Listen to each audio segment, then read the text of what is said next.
Welcome students. In today's class we are going to see unit 1 chapter 2 data abstraction part 4. In that just only one topic we are going to see, that is data abstraction in structure construct. We all know what is data abstraction, but for the first time we are hearing the word structure construct. Here structure construct is nothing but a class.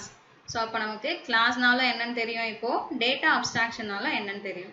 So இப்போ இந்த class data abstractionல என்ன பண்ண போகுது அப்படிங்கிறது தான் நாம இன்னைக்கு கிளாஸ்ல பார்க்க போறோம். So data abstraction and list. So data abstraction க்கும் list க்கும் என்ன சம்பந்தம் அப்படிங்கறத நாம previous classலயே பார்த்தோம். Because we can do the data abstraction by using the list.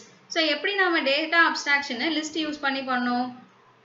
So more than one elements commas use பண்ணி separate பண்ணி ஒரு square bracket குள்ள நாம enclose பண்ணிருந்தோம். So இப்போ இந்த square bracketல enclose பண்ணிருக்க இந்த எல்லா ஐட்டம்ஸ்க்கும் நாம just வெளியே ஒரே ஒரு நேம் மட்டும் தான் நாம கிரியேட் பண்ணிருந்தோம், லிஸ்டோட நேம். சோ அப்ப என்ன நடந்துச்சு அந்த இடத்துல, ஜஸ்ட் ஒரு நேம் குள்ள நிறைய எலிமெண்ட்ஸ் நாம ஹைட் பண்ணி வச்சிருந்தோம். சோ அப்போ வெளியே ஒரே ஒரு நேம் மட்டும் தான் நமக்கு தெரிஞ்சது. So it automatically allows the data abstraction. Then what is the link between structure construct and data abstraction? So எதனால நாம இந்த இடத்துல இந்த structure construct data abstraction குள்ள பார்க்க போறோம் அப்படின்னா, in case of naming multi-item object, we cannot use the list because list does not allow to name multi-item object. But in case of structure construct, it allows to name multi-item objects. So அதனால தான் நாம இப்போ இத data abstractionல பார்க்க போறோம். For example, I am taking a list. So list உடைய name என்ன அப்படின்னு பார்த்தோம்னா person. So இப்போ இந்த person லிஸ்டுக்குள்ள ஒரு 4 elements இருக்கு. So அந்த elements என்ன அப்படின்னு பார்த்தோம்னா பத்மஸ்ரீ, பாஸ்கர் and ஒரு நம்பர் இருக்கு. So அதுக்கு பக்கத்துல ஒரு மெயில் ஐடி இருக்கு. So இப்போ இந்த லிஸ்டுக்குள்ள இருக்க ஐட்டம்ஸை பார்க்கும்போது எந்த ஐட்டம் என்ன ஃபீல்ட்ல ரெப்ரசன்ட் பண்ணுது அப்படிங்கறத நம்மளால ஐடென்டிஃபை பண்ண முடியல. So அப்போ இது ஒரு டிஸ்அட்வான்டேஜ் தானே இந்த லிஸ்டுக்குள்ள. So அப்போ நம்மளால மல்டி ஐட்டம் ஆப்ஜெக்ட்ஸை லிஸ்ட்டை யூஸ் பண்ணி நம்மளால ரெப்ரசன்ட் பண்ண முடியல, எந்த ஐட்டம் எதை ரெப்ரசன்ட் பண்ணுது அப்படிங்கறத நம்மளால கொடுக்க முடியல லிஸ்ட்டை யூஸ் பண்ணி. ஸோ இப்போ இந்த டிஸ்அட்வான்டேஜை ஓவர் கம் பண்றதுக்காக யூஸ் பண்ற ஒரு மெத்தட் தான் என்ன அப்படின்னு பார்த்தோம்னா, that is structure construct or class. So இப்போ இந்த ஸ்ட்ரக்சர் கன்ஸ்ட்ரக்டை யூஸ் பண்ணி எப்படி நாம மல்டி ஐட்டம் ஆப்ஜெக்ட்ஸை நேம் பண்றோம், தட் இஸ் நேம் கொடுக்குறோம் அப்படிங்கிறத பார்க்க போறோம். For example, I am creating a class. So same நம்ம மேலே பார்த்துருக்க அதே பர்சன் அப்படிங்கிற அந்த லிஸ்ட்டுக்கு தான் இந்த இடத்துல நான் கிளாஸை யூஸ் பண்ணி நேம் கொடுக்க போறேன். ஒரு ஃபீல்டுக்கும் எந்த ஃபீல்டு எதை ரெப்ரசன்ட் பண்ணுது அப்படிங்கிறத நாம கிளாஸை யூஸ் பண்ணி சொல்ல போறோம். ஏன்னா கிளாஸ் மூலமா இது பாசிபிள் அப்படிங்கிறத நாம இப்பதான் பார்த்தோம். ஸோ கிளாஸை நான் கிரியேட் பண்றேன் by using the keyword class keyword. Then after that we are representing the name of the class. So what is the name of the class here is person. So நாம இதுக்கு முன்னாடி class space class name, after that நாம open curly braces closing curly braces குள்ள நிறைய கண்டென்ட்டை enclose பண்ணிருப்போம். இது C++ லாங்குவேஜ்ல லாஸ்ட் இயர்ல நாம பார்த்திருப்போம். பட் இந்த இயர் நாம பைத்தான் ப்ரோக்ராமிங் லாங்குவேஜ் படிக்க போறோம். ஸோ பைத்தான்ல கிளாஸை நாம இப்படி தான் கிரியேட் பண்ணுவோம். So class keyword, after that name of the class, after that colon symbol நாம யூஸ் பண்ணியிருப்போம். இதுக்கப்புறமா நாம ஓப்பன் க்ளோசிங் கர்லி பிரேசஸ்லாம் யூஸ் பண்ண மாட்டோம். ஜஸ்ட் இண்டென்டேஷன் யூஸ் பண்ணி தான் நாம அதுக்குள்ள இருக்க கண்டென்ட் எல்லாத்தையுமே நாம டிஸ்கிரைப் பண்ணியிருப்போம். ஸோ சேம் திங் இங்கேயும் நம்ம ஒரு கிளாஸை கிரியேட் பண்றோம். So the name of the class is person. So already நாம 11th ஸ்டாண்டர்ட்ல படிச்ச மாதிரி கிளாஸ்க்குள்ள இருக்க வேரியபிள்ஸை டைரக்டா நம்மளால டிஃபைன் பண்ண முடியாது, ஏதாச்சும் ஒரு ஃபங்க்ஷனுக்குள்ள தான் நம்மளால டிஃபைன் பண்ண முடியும். ஸோ அதனால நான் இந்த இடத்துல ஒரு ஃபங்க்ஷனை கிரியேட் பண்ணியிருக்கேன். Name of the function is creation. So இப்போ நமக்கு தேவையான நேம், தட் இஸ் வேரியபிள்ஸ் என்ன காமன் ஃபீல்டு என்ன அப்படின்னு பார்த்தோம்னா first name, last name, ID and email.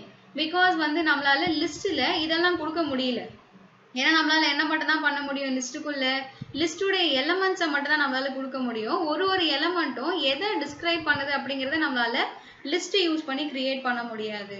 So இதை ஓவர் கம் பண்றதுக்காக தான் என்ன பண்ணியிருக்கோம், நம்ம இந்த இடத்துல ஒரு ஃபீல்டும் தட் இஸ் ஒரு எலமெண்ட்டும் எதை ரெப்ரசன்ட் பண்ணுது அப்படிங்கறத நம்ம இந்த இடத்துல கிரியேட் பண்றோம். ஸோ அப்போ இந்த இடத்துல பத்மஸ்ரீ அப்படிங்கறத நான் கிளாஸ் யூஸ் பண்ணி கொடுக்க போறேன் அப்படின்னா Padmashri is the first name. Then Bhaskar அப்படிங்கிற இந்த டேட்டாவை நான் உள்ள என்டர் பண்ணணும்னு நினைக்கிறேன்னா Bhaskar represent the last name here. Then அதுக்கப்புறமா வந்து நான் ஐடியை ரெப்ரசன்ட் பண்ண போறேன். தென் இமெயிலை ரெப்ரசன்ட் பண்ண போறேன். ஸோ அதுக்காக இந்த இடத்துல ஒரு கிளாஸை கிரியேட் பண்ணியிருக்கோம். ஸோ இப்போ இந்த கிளாஸ்க்குள்ள நான் காமன் ஃபீல்ட்ஸை மட்டும் கிரியேட் பண்ணிட்டேன். இப்போ இதுக்குள்ள நான் டேட்டாவை கொடுக்கணும் அப்படின்னா அப்போ இதுக்குள்ள இருக்க வேரியபிள்ஸ் எல்லாம் நம்ம ஆக்சஸ் பண்ணணும் இல்லையா? ஸோ அந்த வேரியபிள்ஸை தட் இஸ் கிளாஸோடைய மெம்பர்ஸை எப்படி ஆக்சஸ் பண்றது அப்படிங்கிறத பார்க்க போறோம். ஸோ அதுக்கு முன்னாடி நாம இப்போ பார்த்த இதே class person that is person அப்படிங்கிற கிளாஸை பிக்சரியலா ரெப்ரசன்ட் பண்ணியிருக்கோம். So here person is the class name. So இந்த கிளாஸ் நேமை வந்து நம்ம எதுக்காக இந்த இடத்துல பார்த்துட்டு இருக்கோம்? To represent the multi part data. So இப்போ மல்டி பார்ட் டேட்டா ரெப்ரசன்டேஷனுக்காக இந்த இடத்துல பர்சன் அப்படிங்கிற கிளாஸை வந்து நம்ம கிரியேட் பண்ணியிருக்கோம். தென் இதுக்குள்ள கிரியேஷன் அப்படிங்கிற ஃபங்க்ஷனை யூஸ் பண்ணி தான் அதுக்குள்ள இருக்க காமன் ஃபீல்ட்ஸ் எல்லாத்தையுமே நாம ரெப்ரசன்ட் பண்ணியிருக்கோம். ஸோ அப்போ function belonging to the new data type. So இந்த இடத்துல எதனால இந்த பர்சனை வந்து நியூ டேட்டா டைப்னு சொல்றோம்? நம்ம 11th ஸ்டாண்டர்ட்லயே பார்த்திருப்போம். Class is the user define data type அப்படிங்கிறத பார்த்திருப்போம். எப்படி int char float அப்படிங்கிறது ஒரு டேட்டா டைப்போ அதே மாதிரி class is a data type. அப்போ நான் கிளாஸை யூஸ் பண்ணி ஒரு கிளாஸை கிரியேட் பண்றேன் அப்படின்னா ஸோ அப்போ அந்த கிளாஸும் என்னதுதான் ஒரு டேட்டா டைப் தான். பட் அது யூசர் டிஃபைன் டேட்டா டைப். அப்போ இந்த இடத்துல நான் கிளாஸை யூஸ் பண்ணி பர்சன் அப்படிங்கிற கிளாஸை கிரியேட் பண்ணியிருக்கேன் இல்லையா? அப்போ இதுவும் என்னதுதான் one kind of data type. So அப்போ function belonging to the new data type. So அப்போ இங்க இருக்க இந்த பர்சன் டேட்டா டைப்க்கு பிலாங்கிங் தட் இஸ் அதுக்கு சொந்தமான ஒரு ஃபங்க்ஷன் தான் என்னன்னு பார்த்தோம்னா இந்த கிரியேஷன் அப்படிங்கிற ஃபங்க்ஷன். ஸோ இப்போ இந்த ஃபங்க்ஷனுக்குள்ள வர வேரியபிள்ஸ் என்னென்ன அப்படிங்கிறத பார்க்குறோம். ஸோ என்னென்ன ஃபீல்டு இருக்கு அப்படின்னு பார்த்தோம்னா first name, last name, ID and email. So இதை தான் வந்து நாம சூடோ கோட்ல பார்த்தோம். தென் இப்போ இந்த கிளாஸ்க்குள்ள இருக்க இந்த மெம்பர்ஸ் எல்லாத்தையும் எப்படி ஆக்சஸ் பண்றது அப்படிங்கிறத பார்க்கலாம். So accessing class members. So class மெம்பர்ஸை யூஸ்வலாக நம்ம எப்படி ஆக்சஸ் பண்ணுவோம்? By creating the object for the class. So இந்த இடத்துல நாம ஒரு ஆப்ஜெக்டை கிரியேட் பண்றோம் மெயின் ஃபங்க்ஷனுக்குள்ள. ஸோ ஆப்ஜெக்டை வந்து நாம 11th ஸ்டாண்டர்ட்ல C++ல class name space object name இந்த ஸ்டேட்மெண்ட்டை யூஸ் பண்ணி தான் கிரியேட் பண்ணியிருக்கோம். But in Python we can create the object by using this kind of statement. So first வந்து நாம ஆப்ஜெக்ட் உடைய நேமை ஸ்பெசிஃபை பண்ணணும். After that colon simple. அதுக்கப்புறமா கிளாஸ் உடைய நேம், கிளாஸ் நேம் பக்கத்துல ஓப்பன் க்ளோஸ் பேராந்தசிஸ் இருக்கும். ஸோ இந்த ஸ்ட்ரக்சரை யூஸ் பண்ணி தான் நாம இந்த ஸ்டேட்மெண்ட் மாதிரி தான் நாம பைத்தான்ல ஆப்ஜெக்டை கிரியேட் பண்றோம். ஸோ அப்போ பர்சன் கிளாஸுக்கு நான் இந்த இடத்துல P1 அப்படிங்கிற ஒரு ஆப்ஜெக்டை கிரியேட் பண்ணியிருக்கேன்.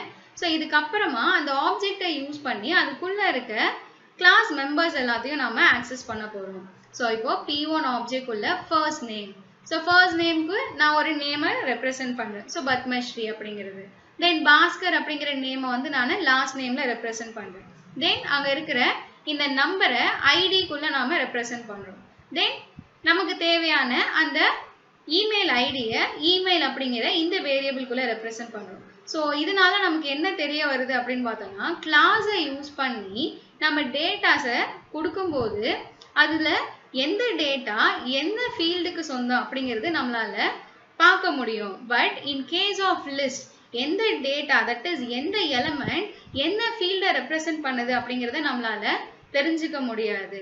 So that is why we are seeing the class that is structure construct and data abstraction. So here the person. So இந்த இடத்துல person அப்படிங்கிறது என்ன எதை ரெப்ரசென்ட் பண்ணுது? Name of the class. So அப்போ person அப்படிங்கிறது கிளாஸ். அந்த கிளாஸ் தான் நாம என்னன்னு சொன்னோம்? யூசர் டிஃபைன் டேட்டா டைப்னு பார்த்தோமா? ஸோ அப்போ அது கிளாஸ்னு சொல்லலாம், டேட்டா டைப்னு சொல்லலாம். தென் P1. So P1 is the object of the class person. So அந்த person class உடைய object தான் என்னது? P1. So அப்போ P1 is the object. So இந்த object நம்ம என்னன்னு சொல்லலாம்னு பார்த்தோம்னா instanceனு சொல்லுவோம். So object is the instance of the class அப்படிங்கிறத நாம 11th ஸ்டாண்டர்ட்லயே படிச்சிருக்கோம். Instance is nothing but the variable. So அப்போ அந்த class உடைய variable தான் இந்த P1 object. Then the next thing we are going to see class. So finally நம்ம class எப்படி describe பண்ணலாம் அப்படின்னு பார்த்தோம்னா a class as a bundled data and the functions that work on the data.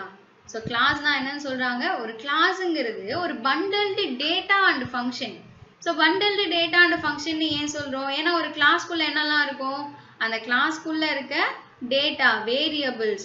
So variables and functions இருக்கும். அப்போ இந்த variables and functions இது எல்லாமே ஒண்ணா சேர்ந்தது தான் நம்ம என்னன்னு சொல்றோம், classனு சொல்றோம். So அப்ப class எப்படி describe பண்ணலாம், a class as a bundled data and the function that work on it. So அந்த டேட்டாவையும் functions வச்சுட்டு தான் அந்த class வந்து work பண்ணுவோம். Then we finally reach the end of the chapter itself. So இந்த chapter வந்து நம்ம என்ன chapterனு பார்த்தோம், data abstraction னு பார்த்தோம். So இப்போ data abstraction அப்படிங்கறத எப்படி conclude பண்ணலாம் அப்படின்னு பார்த்தோம்னா, data abstraction is that we can treat complex data in a very simple way. So ஒரு complex dataவை just வெறும் very simple mannerல describe பண்றதுக்காக யூஸ் பண்ற கான்செப்ட் தான் என்ன அப்படின்னு பார்த்தோம்னா இந்த data abstraction. எதனால இதை நாம இப்படி describe பண்றோம், because உள்ள எப்படி ஒரு process நடக்குது அப்படிங்கிறது தெரியணுங்கிற அவசியம் இல்லை, just என்ன நடக்குதுன்னு மட்டும் தெரிஞ்சா போதும், அதுக்கு பேர் தான் abstraction னு சொன்னோமா. So அப்போ இதை எப்படி describe பண்ணலாம், data abstraction is that we can treat complex data in a very simple way. Okay, thank you children. இதோட நம்மளுடைய second chapter end ஆகுது.